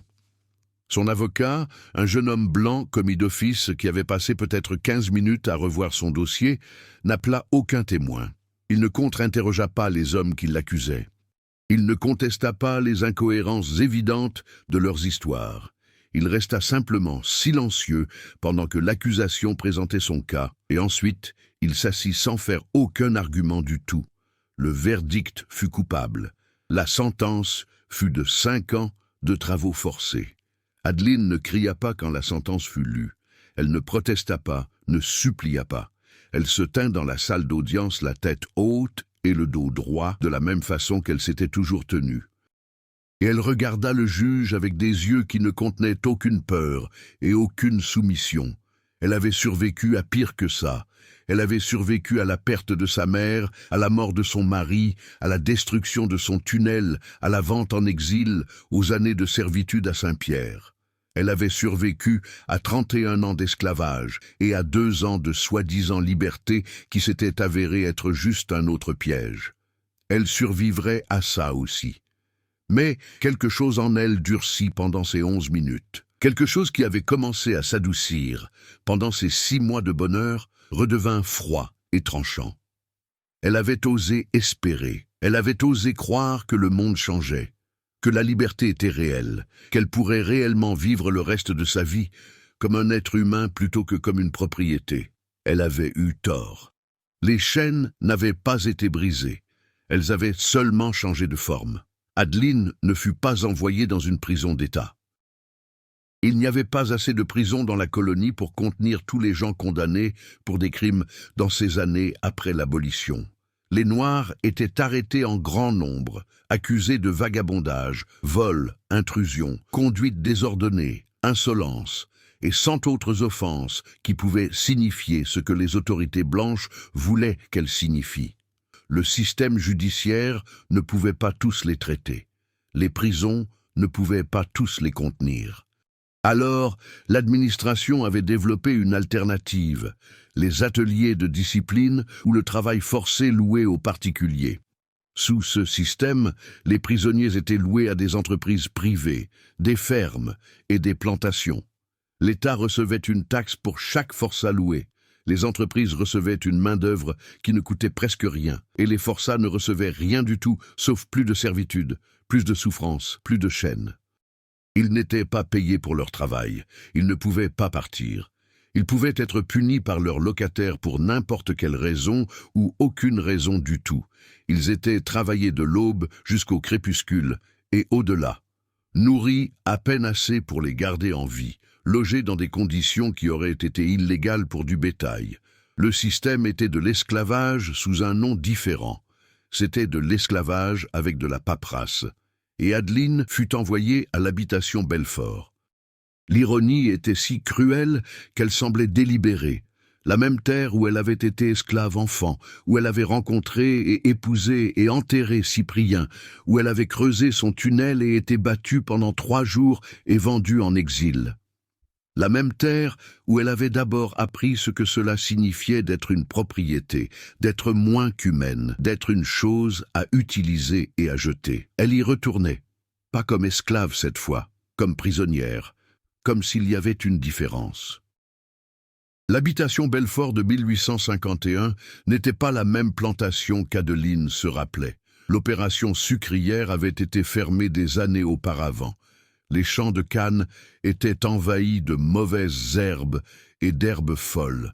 La grande maison montrait des signes de négligence, sa peinture s'écaillant, ses fenêtres fissurées, sa grandeur s'effaçant dans la décrépitude. Antoine de Belfort était mort dans son asile, en France en 1845, et son domaine avait été disputé au tribunal pendant des années après. La propriété avait changé de main plusieurs fois depuis lors, passant par une succession de propriétaires qui la voyaient seulement comme un investissement à exploiter plutôt que comme une maison à entretenir. Les opérateurs actuels de l'habitation Belfort étaient un consortium d'hommes d'affaires de Fort-de-France qui n'avaient aucun intérêt pour l'agriculture traditionnelle. Ils avaient loué la propriété à son dernier propriétaire spécifiquement pour loger des travailleurs forcés. Ils avaient passé contrat avec l'administration coloniale pour recevoir des prisonniers, payant une petite taxe pour chacun et vendant ensuite cette main-d'œuvre à quiconque l'achèterait. Les compagnies de voirie payaient pour que les forçats construisent des routes. Les fermiers payaient pour que les forçats défrichent la terre. Les entreprises de construction payaient pour que les forçats extraient de la pierre et transportent du bois. Les forçats eux-mêmes ne voyaient rien de cet argent. Ils étaient travaillés jusqu'à ce qu'ils s'effondrent, et quand ils s'effondraient, ils étaient remplacés. Les baraquements des forçats avaient été construits au même endroit où les cases des esclaves se dressaient autrefois. Les vieilles cabanes en bois avaient été démolies, mais les nouvelles structures n'étaient pas une amélioration. C'étaient de longs bâtiments étroits, avec des sols en terre battue et pas de fenêtres, conçus pour contenir autant de corps que possible dans aussi peu d'espace que possible. 40 hommes dormaient dans un bâtiment, entassés sur des planches de bois arrangées en rangées comme des sardines dans une boîte. 30 femmes dormaient dans un autre, partageant des lits avec des étrangères, écoutant les cauchemars les unes des autres. Il n'y avait pas de matelas, pas de couvertures en été, des minces et en lambeaux en hiver. Pas d'intimité, pas de dignité, pas de repos. Adeline fut assignée à un lit près du fond du baraquement des femmes. Sa compagne de couchette était une jeune femme nommée Clara, qui avait été condamnée pour vagabondage, ce qui signifiait qu'elle avait été arrêtée pour le crime d'être pauvre et noire, au mauvais endroit, au mauvais moment. Clara avait 19 ans. Elle était à l'habitation Belfort depuis 8 mois. Sa peau pendait lâche sur ses os à cause de mois de nourriture inadéquate. Ses yeux avaient le regard creux de quelqu'un qui était déjà mort à l'intérieur et attendait juste que son corps rattrape son retard. Cette première nuit, dans l'obscurité du baraquement, Clara chuchota à Adeline. Elle expliqua comment les choses fonctionnaient. Elle expliqua que le travail commençait à 4 heures du matin quand les gardes entraient dans les baraquements, frappant sur les murs avec des matraques, et ne finissait pas avant le coucher du soleil, quand les prisonniers étaient trop épuisés pour faire autre chose que trébucher vers leurs couchettes et s'effondrer. Elle expliqua que la nourriture était de la bouillie de maïs et du lard gras 2 fois par jour, jamais assez pour remplir l'estomac, jamais assez pour soutenir le travail exigé de vous. Elle expliqua que les punitions étaient sauvages, des coups de fouet pour toute infraction, réelle ou imaginée, le cachot pour les offenses sérieuses, une minuscule cellule en bois sans ventilation, où les prisonniers étaient enfermés pendant des jours. Et la boîte pour les pires offenses, un cercueil en bois enterré dans le sol avec seulement un petit trou pour l'air, où les prisonniers étaient laissés à gésir dans leurs propres excréments, incapables de bouger, incapables de voir, parfois pendant 1 semaine ou plus. Clara expliqua que l'évasion était impossible. La propriété était entourée de gardes armés et de chiens dressés pour suivre l'odeur humaine à travers n'importe quel terrain. Quiconque courait était attrapé. Quiconque était attrapé était battu presque à mort. Quiconque survivait au coup était mis dans la boîte. Elle avait vu cela arriver 3 fois depuis son arrivée. 2 de ces personnes n'étaient jamais sorties de la boîte vivante. Adeline écouta tout cela sans parler. Quand Clara eut fini, quand ses mots chuchotés s'estompèrent dans l'obscurité et les bruits des autres prisonniers dormant ou pleurant ou priant, Adeline dit seulement 2 mots, « Merci ». Puis, elle ferma les yeux. Elle ne dormit pas. Elle s'allongea sur sa planche de bois et fixa le plafond qu'elle ne pouvait pas voir, et pensa à où elle était et ce que cela signifiait. Elle était de retour à l'habitation Belfort. Elle était de retour dans les fers. Elle était de retour dans la même servitude dont elle avait soi-disant été libérée 3 ans plus tôt. La loi avait aboli l'esclavage, sauf comme punition pour crime, et ils avaient fait d'elle une criminelle.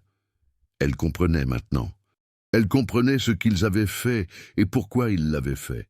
Les hommes blancs qui dirigeaient ce système ne se souciaient pas de savoir si elle avait réellement volé des vaches. Ils se souciaient de la remettre à sa place. Ils se souciaient de rappeler aux Noirs de toute la Martinique que la liberté était une illusion, que l'ancien ordre s'appliquait toujours, que toute personne noire qui essayait de s'élever au-dessus de sa condition pouvait être rabattue à tout moment. Elle n'était pas une prisonnière, elle était une leçon. Elle était un avertissement pour tout autre affranchi qui oserait acheter de la terre ou démarrer une entreprise ou vivre indépendamment. Elle était aussi piégée. Il n'y avait pas de tunnel à creuser cette fois. Il n'y avait pas de route d'évasion à construire. Il n'y avait pas d'espoir de liberté au bout d'un long passage à travers l'obscurité. Elle avait 5 ans à servir, et chaque jour de ces 5 années serait passé dans cet endroit sous le contrôle d'hommes qui la voyaient comme moins qu'humaine. Mais elle était toujours Adeline. Elle était toujours la femme qui avait survécu à tout ce qu'il lui avait lancé.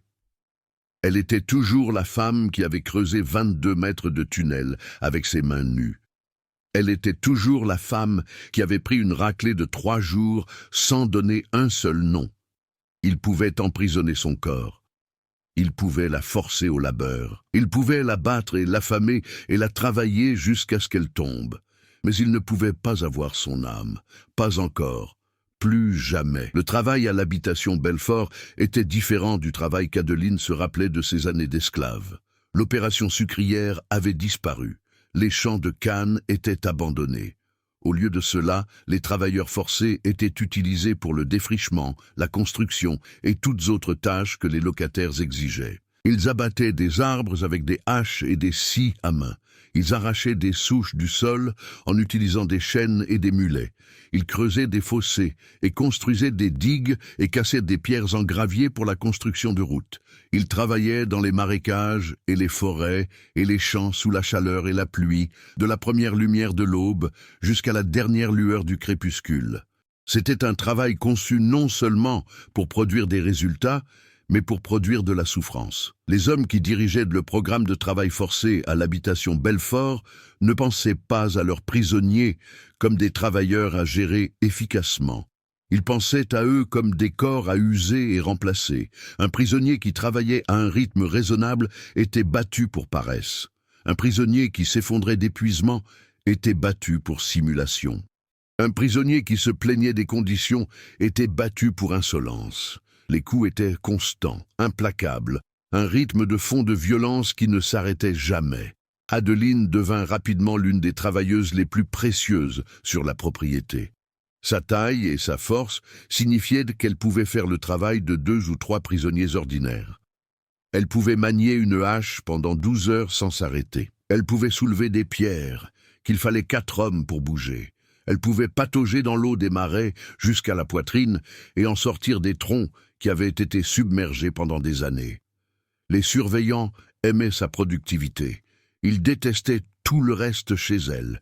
Ils détestaient son silence, sa défiance, la façon dont elle les regardait avec des yeux qui ne contenaient aucune peur et aucune soumission. Ils essayèrent de la briser avec du travail supplémentaire, avec des rations réduites, avec des punitions pour des infractions qu'elle n'avait pas commises. Elle ne cassa pas. Un surveillant en particulier prit un intérêt spécial pour Adeline. Son nom était Lucien Brossard. Il avait 34 ans, un ancien soldat qui était revenu de campagne militaire avec une boiterie à la jambe gauche et une noirceur dans son âme que rien ne pouvait satisfaire. Brossard était le chef de la discipline à l'habitation Belfort. C'était lui qui décidait quand les prisonniers seraient punis, avec quelle sévérité et par quelle méthode. Il gardait des registres détaillés de chaque punition dans un carnet relié en cuir qu'il portait avec lui partout, écrivant les noms et les dates et les offenses d'une petite écriture précise. Brossard reconnut Adeline au moment où il la vit. Il avait été un jeune homme, travaillant à l'habitation Belfort en 1837, quand le tunnel avait été découvert. Il avait fait partie du groupe qui l'avait battu pendant 3 jours. Il avait été celui qui avait finalement abandonné quand elle refusait de craquer, qui avait convaincu les autres qu'elle devait avoir travaillé seule, qui avait recommandé qu'elle soit vendue à Saint-Pierre plutôt que tuée. Maintenant, 14 ans plus tard, la voilà de nouveau, de retour à l'habitation Belfort, de retour sous son contrôle. Le 3e jour d'Adeline au camp, Brossard l'appela à son bureau. C'était une petite pièce dans ce qui avait été autrefois la maison principale de la plantation, meublée d'un bureau et de 2 chaises et de peu d'autres choses. Brossard s'assit derrière le bureau et regarda Adeline avec une expression impossible à lire. « Assieds-toi », dit-il. Adeline resta debout. J'ai dit « assieds-toi ». Adeline resta debout. Ses yeux étaient fixés sur un point quelque part au-dessus de la tête de Brossard. Son visage était sans expression. Brossard sourit. Ce n'était pas un sourire plaisant. « Je me souviens de toi, » dit-il. « La creuseuse de tunnel, la géante. Nous t'avons battue pendant 3 jours, et tu n'as pas dit un mot, pas un mot. J'y ai beaucoup pensé au fil des ans. Je me demandais quel genre de personne pouvait prendre autant de punitions et ne pas craquer. » Adeline ne dit rien. « Je pensais qu'on t'avait vendu, » Brossard continua. « Je pensais ne jamais te revoir. Mais te voilà de retour à Belfort comme si tu n'étais jamais parti. Adeline ne dit rien. Tu sais quoi? Je pense... Brossard se pencha en avant, ses yeux se plissant. Je pense que Dieu t'a ramené ici. Je pense qu'il m'a donné une seconde chance de finir ce que j'ai commencé. Je pense que cette fois tu vas craquer. Je pense que cette fois je vais t'entendre crier. Adeline le regarda, puis elle regarda directement dans ses yeux, quelque chose qu'elle n'avait fait avec aucun blanc depuis des décennies, et elle parla. « Vous pouvez essayer, dit-elle. Des hommes comme vous ont essayé toute ma vie. Aucun d'eux n'a réussi, vous non plus. » Brossard la frappa. Il contourna le bureau et la frappa au visage avec son poing. Un coup dur qui aurait renversé une personne normale. Adeline ne bougea pas, elle ne cligna pas des yeux. Elle absorba simplement l'impact, laissant son corps rouler avec la force. Et puis elle se redressa et le regarda à nouveau. Il la frappa encore, et encore, et encore. Il la frappa jusqu'à ce que ses jointures soient fendues et saignantes, jusqu'à ce que son bras soit fatigué, jusqu'à ce qu'il respire fort de l'effort. Adeline prit chaque coup sans tressaillir. Une ligne de sang coulait du coin de sa bouche. Sa pommette enflait déjà, mais elle ne tomba pas, elle ne cria pas, elle ne lui donna pas la satisfaction d'aucune réponse du tout. Finalement, Brossard s'arrêta. Il recula, sa poitrine se soulevant, son visage rouge de fureur et de frustration. Il s'était attendu à ce qu'elle se recroqueville, il s'était attendu à ce qu'elle supplie. Il s'était attendu à ressentir le frisson de pouvoir qui venait de briser un autre être humain. Au lieu de cela, il ressentit quelque chose qu'il n'avait pas prévu, quelque chose d'inconfortablement proche de la peur. « Sors, dit-il. Retourne au travail. » Adeline se tourna et sortit du bureau. Elle retourna au site de travail, son visage ensanglanté, son corps douloureux. Elle ramassa sa hache et retourna couper des arbres. Elle travailla pour le reste de la journée sans ralentir, sans montrer aucun signe de la douleur qu'elle devait ressentir. Cette nuit-là, dans l'obscurité du baraquement, Clara lui demanda ce qui s'était passé. Adeline lui raconta. Clara lui demanda pourquoi elle l'avait provoqué, pourquoi elle avait dit ces mots, pourquoi elle était restée là et avait pris la raclée, au lieu de faire ce qui était nécessaire pour que ça s'arrête. Adeline resta silencieuse longtemps avant de répondre. « Parce que certaines choses sont pires que la douleur, » dit-elle finalement. « La peur est pire, se rendre est pire. Les laisser te voir briser est la pire chose de toutes. Il peut blesser mon corps, il a blessé mon corps toute ma vie, mais il ne peut pas avoir mon âme. Ça m'appartient, c'est la seule chose qu'ils ne peuvent jamais prendre. » Clara ne comprit pas tout à fait. Elle avait 19 ans, et n'avait connu rien d'autre que la peur aussi longtemps qu'elle s'en souvenait. Mais elle se rappela des mots d'Adeline. Elle s'en souviendrait pour le reste de sa vie. Les années passèrent. 1 an, 2 ans, 3 ans. Adeline gardait la trace du temps par les saisons changeantes, par le rythme du travail qui variait avec le temps, par les nouveaux prisonniers qui arrivaient et les vieux prisonniers qui mouraient ou étaient libérés. Elle comptait les jours comme certaines personnes comptent l'argent, thésaurisant chacun, les ajoutant au total, regardant le nombre grandir lentement vers les 5 ans qui signifieraient la liberté. Elle observait aussi. Elle observait tout ce qui se passait autour d'elle avec une intensité qu'elle n'avait pas ressentie depuis les jours du tunnel. Elle mémorisait des noms, elle mémorisait des dates, elle mémorisait des punitions. Qui était battu et quand et avec quelle sévérité? Qui était mis au cachot? Qui était enterré dans la boîte? Qui mourait et comment il mourait et qui était responsable? Elle collectait l'information, la stockant dans son esprit de la façon dont Cyprien lui avait appris à stocker les mots, construisant un dossier qui n'existait nulle part, sauf à l'intérieur de son crâne. Elle n'était pas sûre pourquoi elle faisait cela. Elle n'était pas sûre de quelle utilité l'information serait jamais. Mais quelque chose en elle insistait que cela importait, que ces choses avaient besoin d'être mémorisées, que quelqu'un devait porter témoignage de ce qui se passait, même si personne d'autre ne le savait jamais. Les gens qui souffraient et mouraient à l'habitation Belfort étaient des êtres humains. Ils avaient des noms, ils avaient des histoires, ils avaient des familles qui ne sauraient jamais ce qui leur était arrivé. Adeline ne pouvait pas les sauver, mais elle pouvait se souvenir d'eux. Elles pouvaient porter leur nom avec elles comme des reliques sacrées, comme des prières qui pourraient un jour être exaucées. En 1854, le registre mental d'Adeline était vaste. Elle avait été témoin et avait mémorisé 37 morts. 37 êtres humains qui étaient entrés vivants à l'habitation Belfort et l'avaient quitté dans la fosse commune derrière les baraquements. Certains étaient morts de coups, certains étaient morts d'épuisement. Certains étaient morts de maladies, d'infections non traitées, de blessures qui s'infectaient parce qu'il n'y avait pas de soins médicaux. Certains avaient simplement cessé de vivre, leurs corps abandonnant, leurs esprits partant pour ce qui venait ensuite. Elle avait aussi été témoin et mémorisé des milliers de coups de fouet, les fouets en cuir qui coupaient à travers la peau, les pagaies en bois qui laissaient des bleus couleur de minuit, les gourdins qui cassaient les os, les tortures créatives que Lucien Brossard inventait quand il était ivre et cherchait du divertissement. Elle se souvenait de tout le monde, elle se souvenait des sons, des cris, des supplications pour la pitié qui n'étaient jamais accordées. Elle se souvenait des visages des victimes et des visages de leurs bourreaux. À l'été 1855, quelque chose changea à l'habitation Belfort. La brutalité, qui avait toujours été sévère, devint encore pire. Le consortium qui gérait l'installation faisait face à des difficultés financières. Le prix de la main-d'œuvre forcée avait chuté parce qu'il y avait tant de forçats disponibles.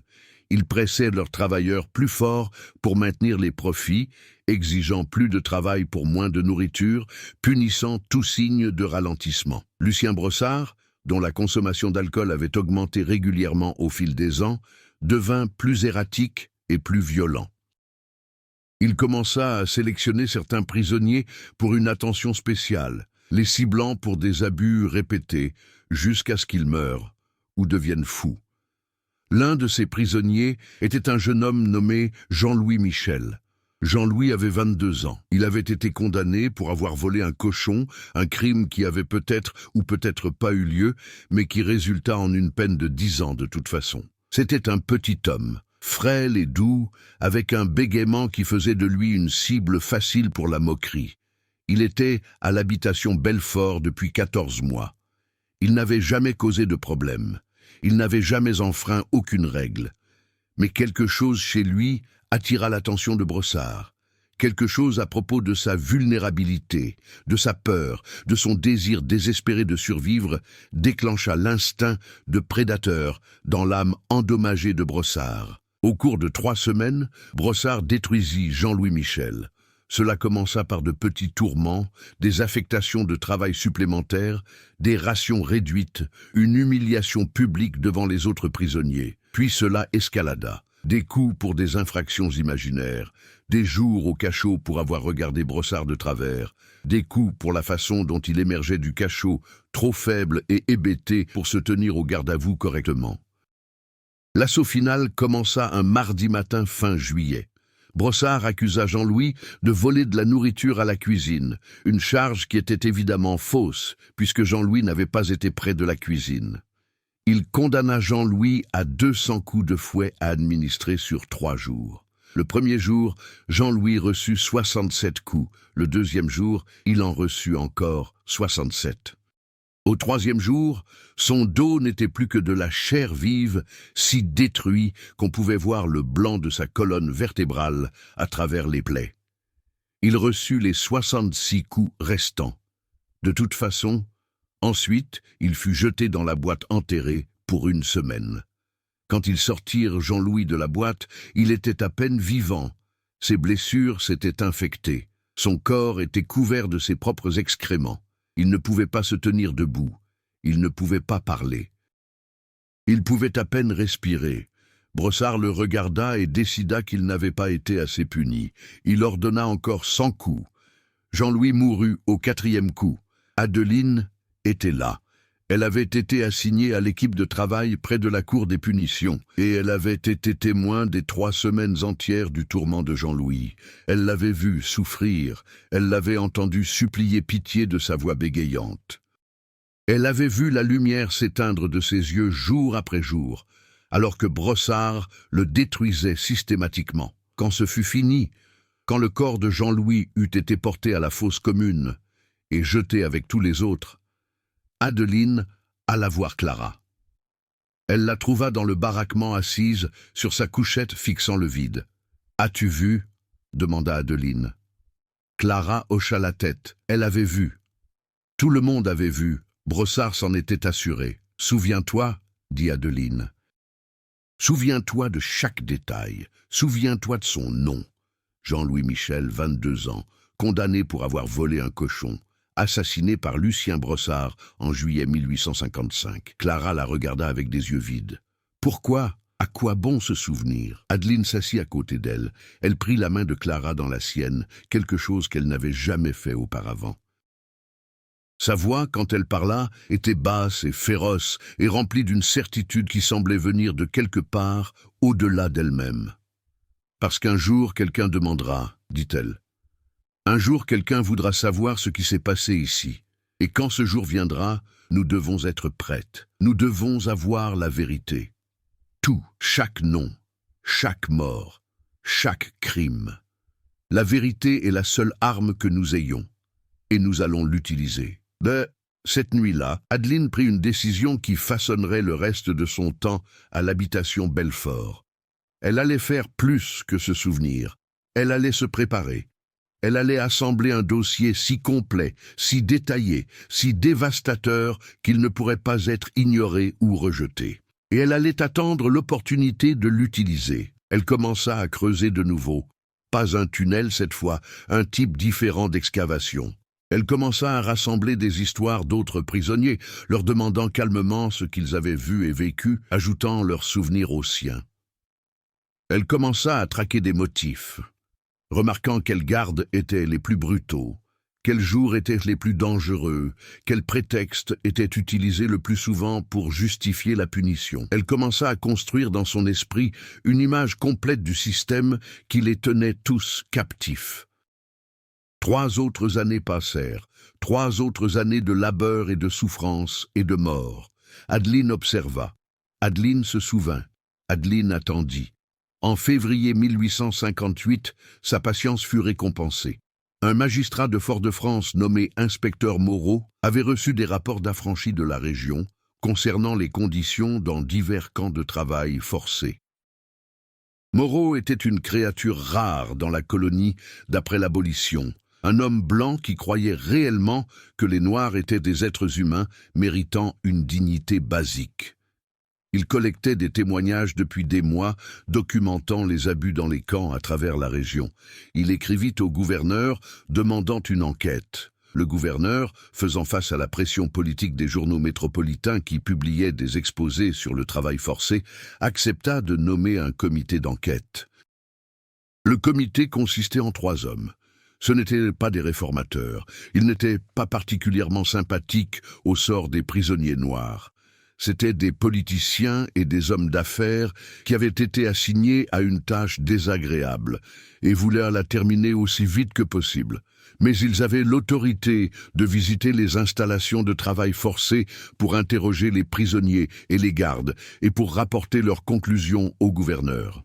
Quand Adeline entendit que des enquêteurs venaient à l'habitation Belfort, elle sut que son moment était enfin arrivé. Les enquêteurs arrivèrent par une chaude matinée de mars. Ils furent accueillis au portail par le gérant de l'installation, un homme nommé Chabert, qui avait remplacé le gérant précédent 2 ans plus tôt.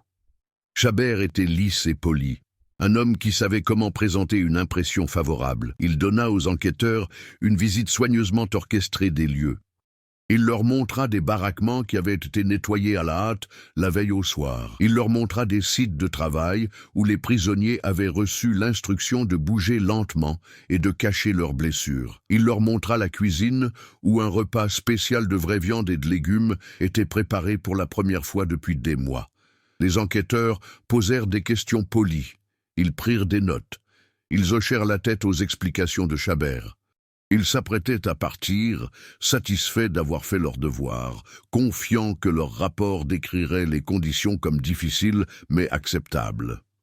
Puis Adeline se mit en travers de leur chemin. Elle s'était positionnée près du portail, sachant que les enquêteurs passeraient par là à leur départ. Alors qu'ils approchaient, elle sortit de l'ombre et se tint directement devant eux, bloquant leur passage. Elle avait 58 ans, les cheveux gris et le visage buriné, son corps portant les marques de décennies de dur labeur et de punitions plus dures encore. Mais elle mesurait toujours 1,93 m. Elle était toujours impossible à ignorer. « Vous voulez savoir ce qui se passe ici ?»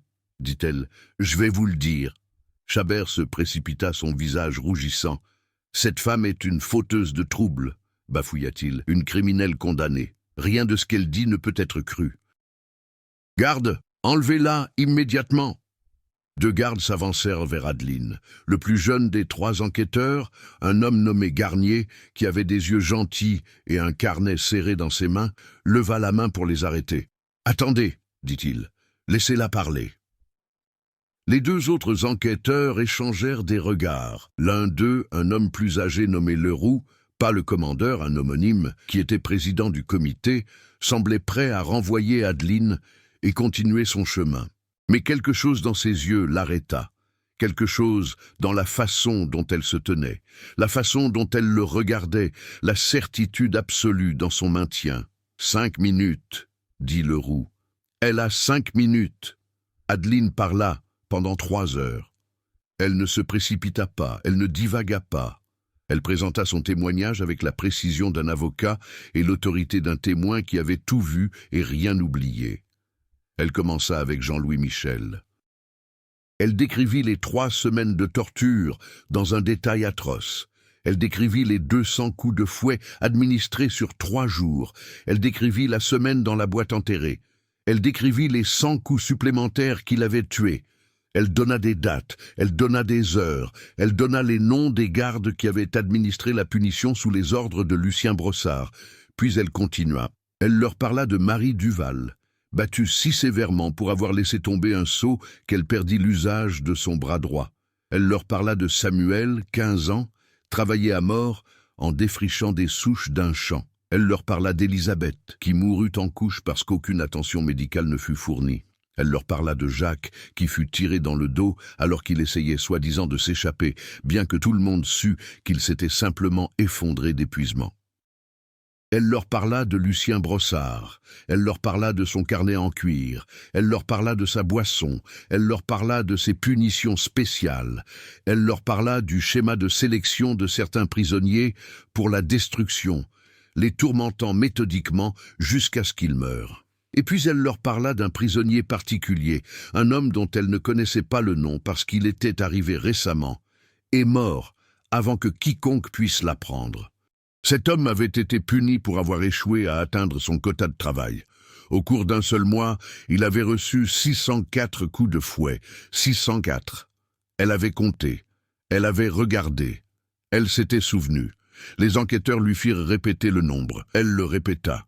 Ils lui demandèrent si elle était certaine. Elle était certaine. Ils lui demandèrent comment elle pouvait possiblement se souvenir d'un chiffre si spécifique. Elle leur dit. « Je me souviens, dit-elle, parce que quelqu'un devait le faire. Ces gens ont vécu, ces gens ont souffert, ces gens sont morts. Ils avaient des noms, ils avaient des familles, c'étaient des êtres humains, et personne d'autre n'allait se souvenir d'eux.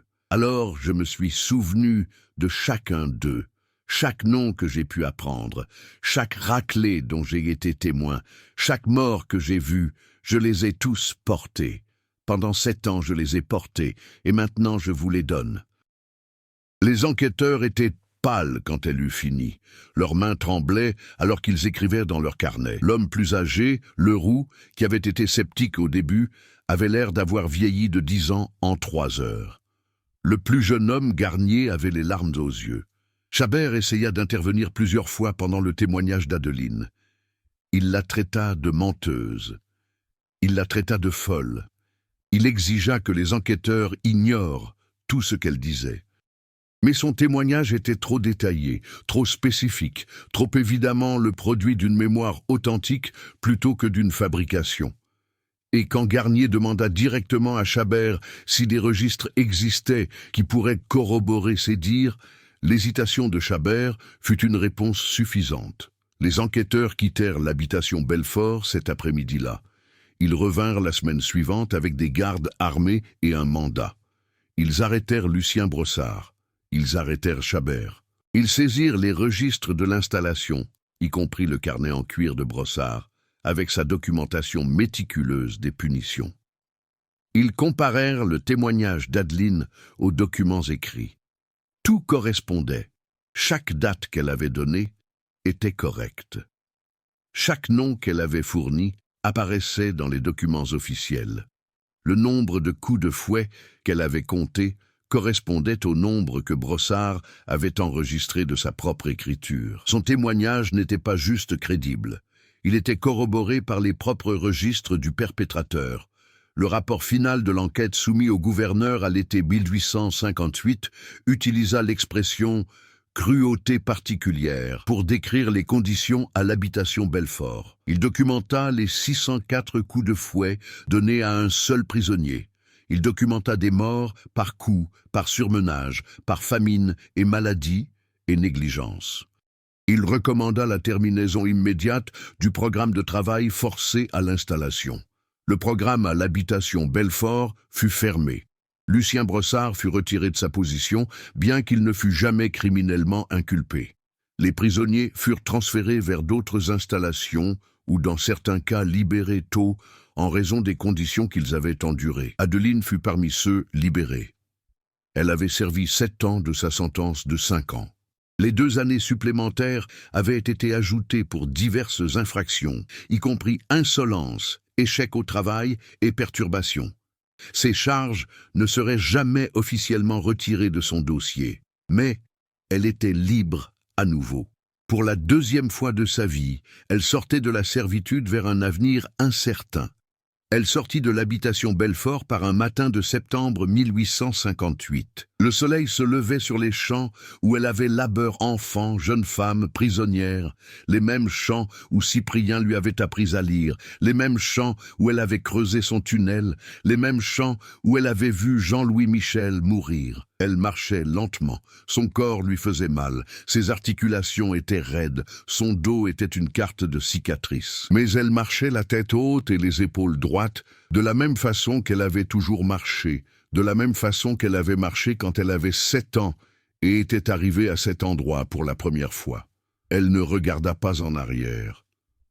Adeline passa les 16 dernières années de sa vie dans une petite communauté d'affranchis, près du Robert. Elle travailla comme blanchisseuse et cuisinière. Puis alors que son corps vieillissait et que sa force s'estompait, comme maîtresse d'école informelle, elle apprit aux enfants à lire, transmettant le don que Cyprien lui avait donné tant d'années auparavant. Elle leur enseignait de la même façon qu'il lui avait enseigné, grattant des lettres dans la terre quand le papier était rare, déchiffrant des mots dans des conversations chuchotées, construisant leur savoir brique par brique. Elle ne se remaria jamais. Elle n'eut jamais d'enfants à elle, mais elle aida à élever des douzaines d'enfants dans sa communauté, et ses enfants se souvinrent d'elle.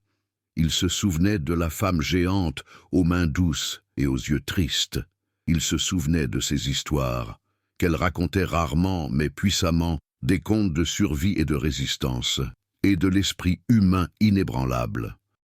Il se souvenait de sa voix, profonde et lente et prudente, choisissant chaque mot comme s'il était précieux, comme si les mots étaient des trésors à thésauriser et dépenser sagement. Certains de ses enfants vécurent de longues vies. Ils eurent des enfants à eux, et des petits-enfants et des arrière-petits-enfants, et ils transmirent les histoires. L'histoire de la veuve géante qui fut asservie 2 fois par le même morceau de terre. L'histoire de la femme qui creusa un tunnel à main nue. L'histoire de la femme qui se souvenait de tout et utilisait sa mémoire comme une arme. L'histoire d'Adeline. Elle mourut en 1874 à l'âge de 64 ans. Elle fut enterrée dans un petit cimetière, en dehors du Robert, dans une tombe marquée par une croix en bois qui pourrit en quelques années. Aucun registre officiel de sa mort ne survit. Aucun journal n'imprima sa nécrologie. Aucun monument ne fut érigé en son honneur. Pour le monde de l'histoire officielle, elle n'était personne. Juste une autre femme noire qui avait vécu et était morte dans les marges de la vie coloniale. Mais elle n'était pas personne, elle était Adeline, elle était la creuseuse de tunnels, elle était le témoin, elle était la femme qui s'était levée devant des hommes blancs puissants et leur avait dit la vérité, et dont la vérité avait abattu une maison des horreurs. Elle était la femme qui refusait de craquer, qui refusait de se rendre, qui refusait de les laisser avoir son âme, peu importe ce qu'ils faisaient à son corps. Elle était la femme qui se souvenait des noms des morts et les portait avec elle comme des reliques sacrées, comme des prières qui furent finalement exaucées quand elle les prononça à voix haute à des hommes qui avaient le pouvoir d'agir. La terre où elle a souffert est maintenant un site historique. Les vestiges de l'habitation Belfort accueillent parfois des visiteurs curieux.